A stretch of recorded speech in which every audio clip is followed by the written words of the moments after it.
আসসালামু আলাইকুম ফ্রেন্ডস। কুড়িগ্রাম থেকে আমাদের সম্মানিত সায়েন্স স্যার এসছেন। M3 বাইকটা সায়েন্স স্যারের পছন্দ। সায়েন্স স্যার রৌমারি গার্লস স্কুলের একজন টিচার, ম্যাথ টিচার। তো স্যার আগে ডিসকভার বাইকটা চালাতেন, ওনার অনেক পছন্দ এটা, স্যারের নিজেরও পছন্দ এবং স্যার তার মেয়ের পছন্দও নিচ্ছেন। তার মেয়েও ক্লাস 7-এ পড়েন, সে নিতে চাচ্ছেন। তো স্যারের অনুভূতি শুনবো। স্যার আগে তেলের বাইক চালাতেন, স্যার কেন এই বাইক নিতে চাচ্ছেন আপনি?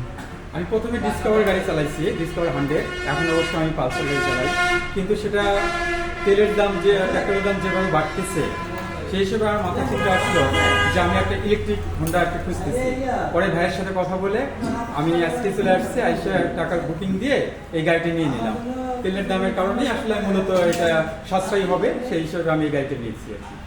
থ্যাংক ইউ স্যার, আপনাকে অভিনন্দন। আমাদের এই পরিবারের নতুন সদস্য M3 আপনার কুড়িগ্রামে চলে যাবে। সম্মানিত যদি কোনো কাস্টমার থেকে থাকেন যে গাড়িটা পছন্দ হয় আমাদের M3, তাহলে চলে আসবেন যাত্রাবাড়ি বিবির বাগিচা 3 নম্বর গেট। ভালো থাকবেন সবাই, আসসালামু আলাইকুম।